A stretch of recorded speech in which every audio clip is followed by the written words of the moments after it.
My name is Ibrahim El-Said. I am 54 years old. I am sitting in a small apartment in Fes, Morocco right now, and my hands are shaking as I type this.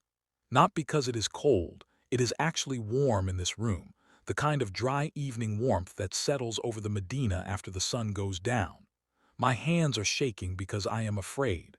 I have been afraid for 7 years now, some days more than others, but never fully gone. Still, I have decided that fear is not a good enough reason to stay quiet anymore. Some things are bigger than fear.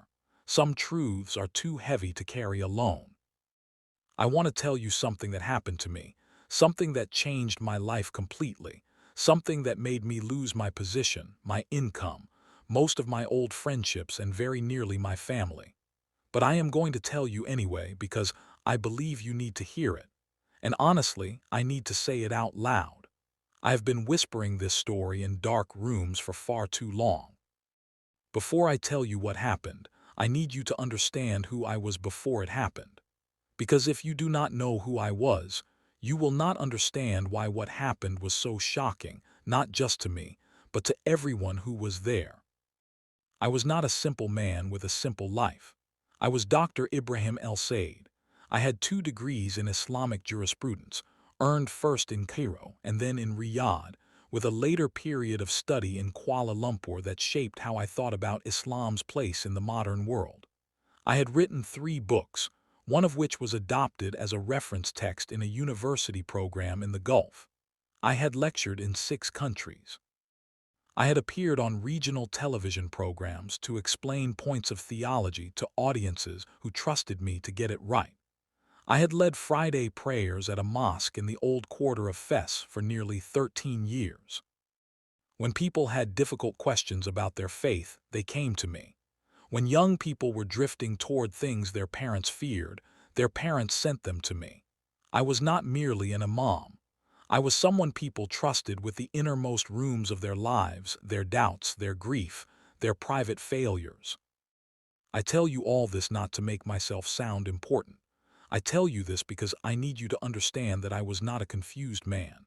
I was not someone easily led astray. I was not a man harboring secret doubts about what he believed. I had given my entire adult life to Islam, every dawn prayer, every fast, every hour bent over a text trying to understand it more precisely than the year before. Islam was not simply my religion. It was my blood. It was the air I breathed. It was everything. And then, one night in a prayer hall in the city of Medina, everything I had built my life upon was shaken loose from its foundation. I still remember the morning I received the letter, a heavy cream-colored envelope, stamped with the seal of a respected regional council of scholars. My wife, Salma, was at the breakfast table when I opened it. She watched my face change as I read the lines, and she asked me what was wrong. I told her nothing was wrong, that, in fact, everything was right. I had been selected to attend a private gathering of scholars in Medina, near the Prophet's mosque. Only a small number of religious teachers had been chosen from across North Africa and the wider Arab world. I was told later that the total number who would gather was around 50. This was the kind of invitation most scholars never receive in an entire career. Salma smiled and embraced me. Our children came running in because they heard the celebration in our voices. That morning is still, in my memory, one of the finest mornings of my life. I had no idea. I truly had no idea what was coming. We were told the gathering would last 1 week. We would discuss how to help young Muslims remain rooted in their faith in an age of relentless distraction, how to respond with wisdom to criticism of Islam from outside voices, how to strengthen the next generation of religious teachers. We would be housed in a guest house used for delegations, close enough to walk to the Prophet's mosque for the 5 daily prayers. Only the invited scholars and a small staff would be present. When I arrived and saw the other men gathered there, I felt something like pride, not an ugly pride, just the quiet satisfaction of being counted among serious people. I recognized faces from television, from books on my own shelves, from conferences I had attended over the years. These were not casual men. These were scholars who had spent decades in study, Men careful with their words because they understood that thousands, sometimes millions, hung on what they said. The first 2 days passed normally. Lectures, long discussions after meals, stories exchanged from different corners of the Muslim world. I made friendships that night that I believed at the time would last the rest of my life. On the third night, after the evening prayer, one of the organizers stood and made an announcement. He said we would gather again at midnight for a special session of prayer. He said that praying together in Medina at that hour, so close to the resting place of the Prophet, would be something none of us would ever forget. He had no idea how right he was. We gathered in the main hall of the guest house a little before midnight, around 50 of us, in clean, pressed clothing, facing the direction of prayer as we had done thousands of times before. The room was quiet except for the voice of the man leading the recitation, calm and unhurried. I remember thinking, in that ordinary way you think unremarkable thoughts in the middle of something that will later seem impossible, how peaceful it all felt. 50 men who had given their lives to God, praying together in one of the holiest cities on earth. It felt, in that moment, like a kind of blessing. We reached the point in the prayer where you lower your forehead to the ground. Sujud, the most humble posture a human body can take. I had been in that position more times than I could count. It was natural to me, familiar, almost restful. But that night, something happened while my face was against the floor. The room changed. I felt it before I understood it. Something shifted in the air, as though the whole space had suddenly become charged with a current I had no name for. My body reacted before my mind caught up. The hair on my arm stood up. My heart began pounding, and then came the light. It was not the ceiling lights. I know this because my eyes were closed and my forehead was against the carpet. But I could see light even through my closed eyelids, bright, clean light, not harsh or blinding, but alive in a way I cannot fully explain. Then I felt the presence. I do not have adequate words for this. I have searched for them many times since. The closest I can come is this. Imagine you have spent your entire life in a room you believed was empty. And then suddenly something enters it, something so much larger than you that the whole room feels different. The air feels different. The temperature feels different. And yet there was no sound at all. Just an overwhelming certainty that something far beyond anything I had ever encountered had entered that hall. I lifted my head. I could not stop myself.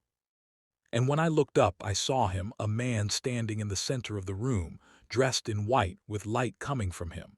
Not falling on him from somewhere else, coming from him. From his skin, his face, his hands. He was the source of the light, and he was looking at all of us at once, somehow, individually. I looked around quickly.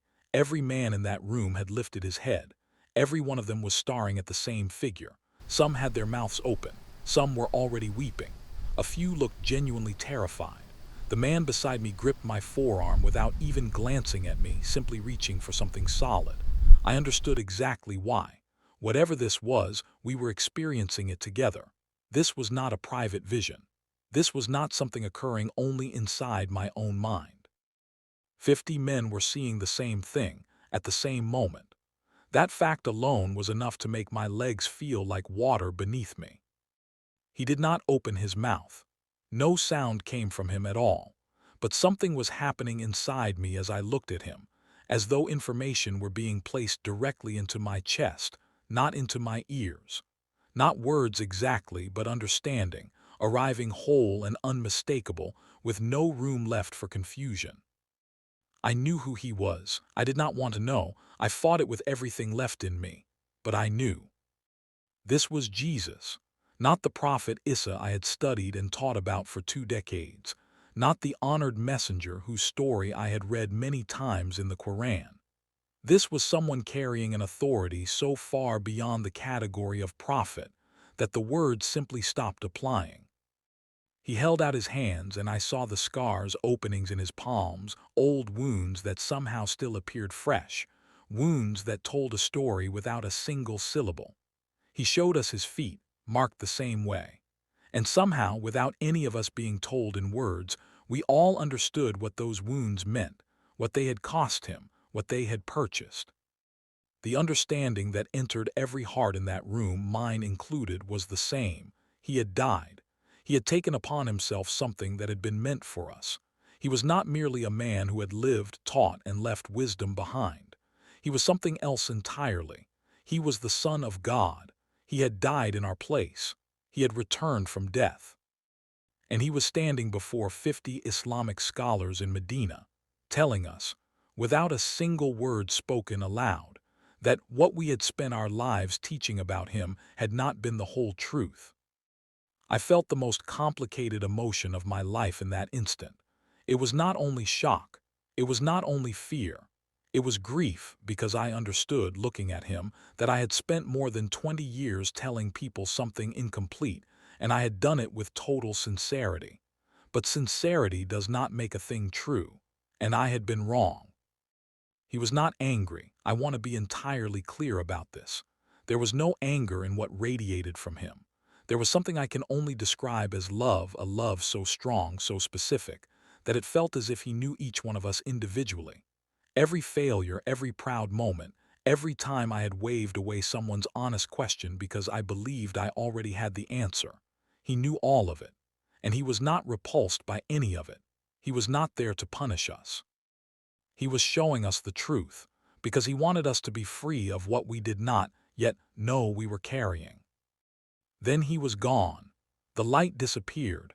The presence lifted, and we were left sitting in that hall, some of the most educated religious men in the region scattered across the floor, some shaking, some weeping, some simply staring at the empty space where he had stood as though waiting for him to return.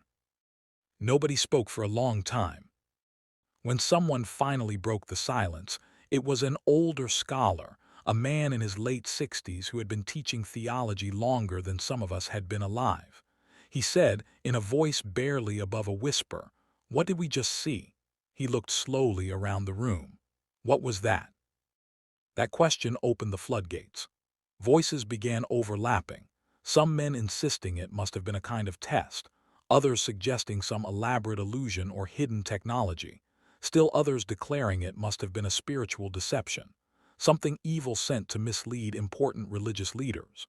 But even the men arguing hardest against what had happened could not explain how 50 separate people had all seen and felt the exact same thing at the exact same instant.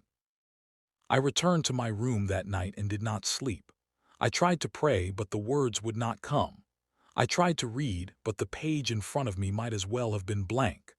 I lay on the bed and stared at the ceiling, replaying it again and again. The light, the presence, the scars on his hands, the message that had entered my chest without a single sound.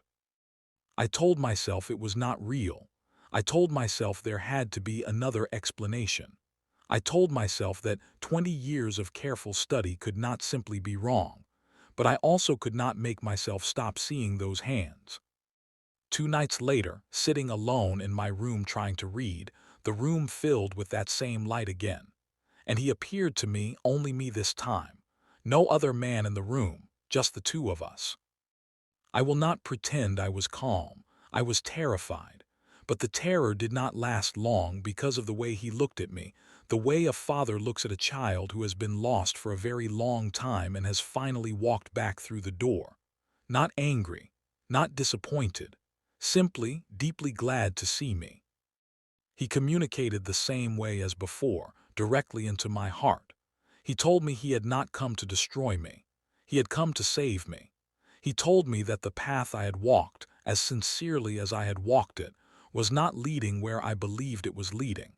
He told me he was the way, not one path among many equally valid ones, but the way. He showed me his hands again, and this time he helped me understand something I had never grasped in over 2 decades as a Muslim, no matter how deeply I studied. Forgiveness, real forgiveness. Not the kind that depends on tallying prayers and good deeds against failures. Not the kind that remains uncertain, hanging over a person until the very end of their life, unresolved. Forgiveness that had already been purchased, already completed, already paid for by those scars on his hands.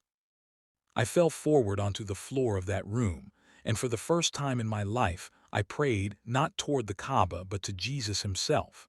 I told him I believed. I told him I was sorry for the years I had spent unknowingly pointing people away from him. I told him I wanted to follow him, though I had no idea yet what that would even look like. When I finally stood, something in my chest felt different. A weight had lifted that I had carried for so long I had stopped noticing its presence. A fear was gone, not the fear of being watched or arrested. That fear was still there and would only grow. A different fear.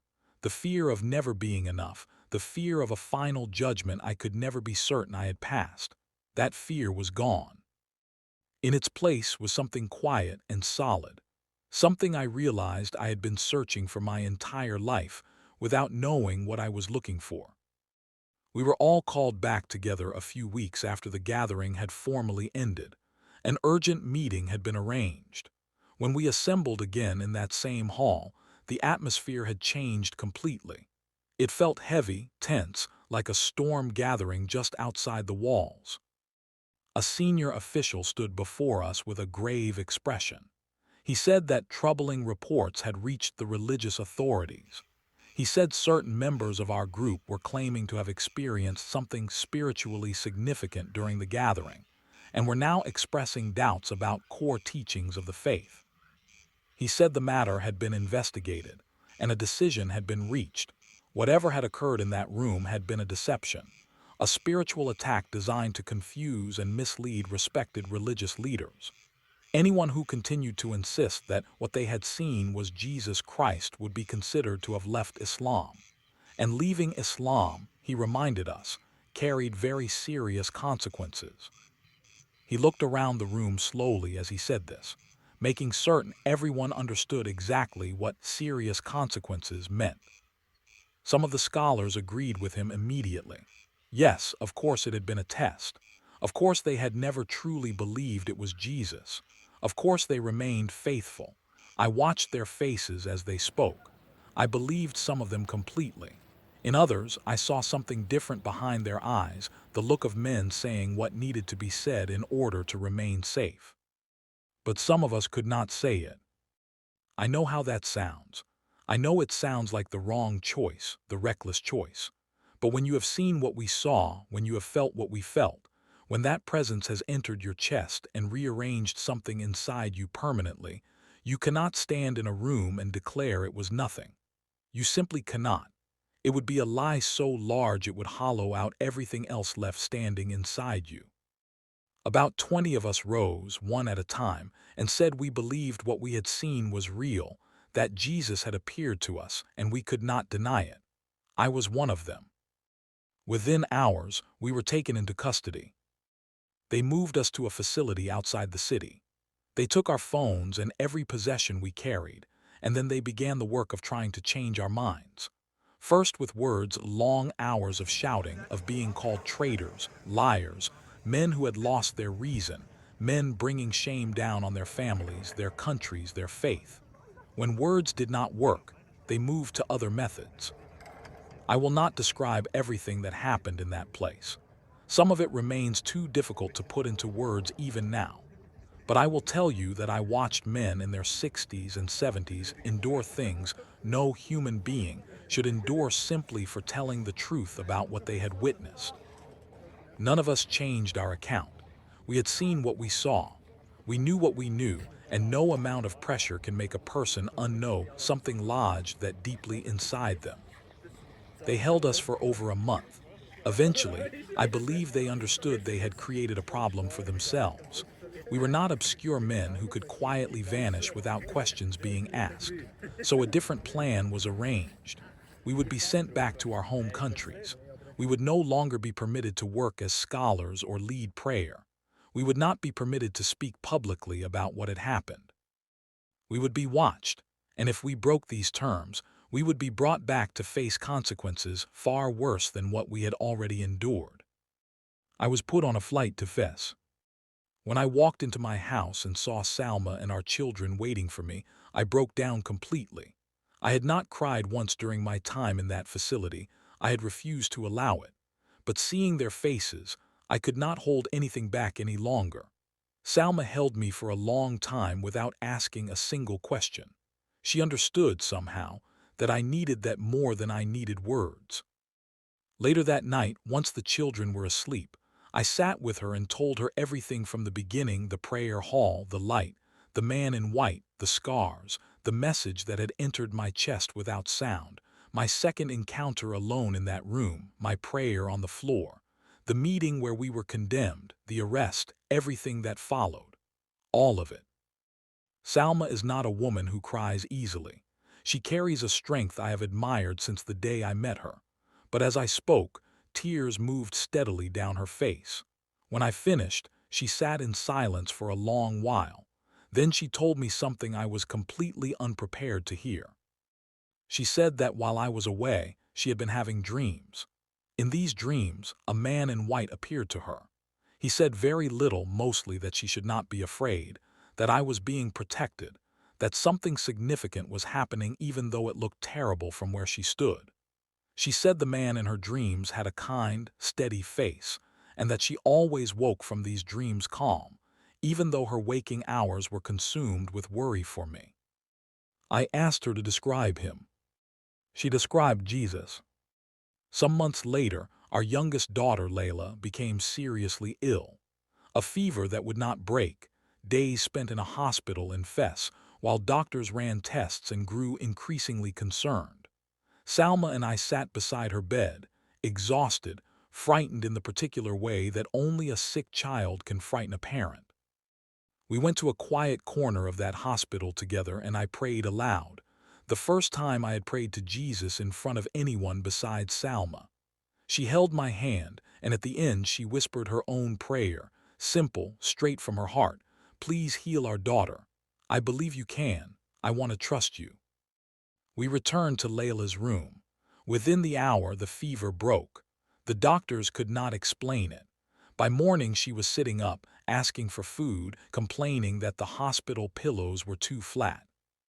Salma looked at me across that room, our daughter eating breakfast between us, and she said nothing. She did not need to. I could see in her eyes that something had settled, not from desperation, but from recognition. She had witnessed something that could not be explained away, and she had made her decision. Our older children were harder to reach. Our oldest son, Karim, 26 at the time, was furious with me. He believed the suffering I had endured had damaged my mind. He told me I was endangering the whole family and dismantling everything we had spent our lives building. Our middle children were quieter, confused, unwilling to say much either way. But our younger daughter, Yasmin, 15 at the time, asked serious, honest questions, and eventually told me that the Jesus I described sounded like someone she wanted to know for herself. Month by month, through difficult conversations, arguments, long silences, and a great deal of patient, honest talk, each of my children arrived at the same place, even Karim. He came to me one morning about 6 months after my return and told me he had had a dream. As he described it, I felt my skin go cold with recognition. He did not know what to make of it. We talked for a long time, and by the end my stubborn, angry oldest son sat with his head in his hands, crying, not the sad kind of crying, but the kind that happens when something tightly wound inside a person finally releases. All of us became followers of Jesus, Salma. All 4 of our children, even my mother, who visited from her town, heard the whole account and quietly told me she had been asking God for years to show her the truth, and that she believed this was his answer.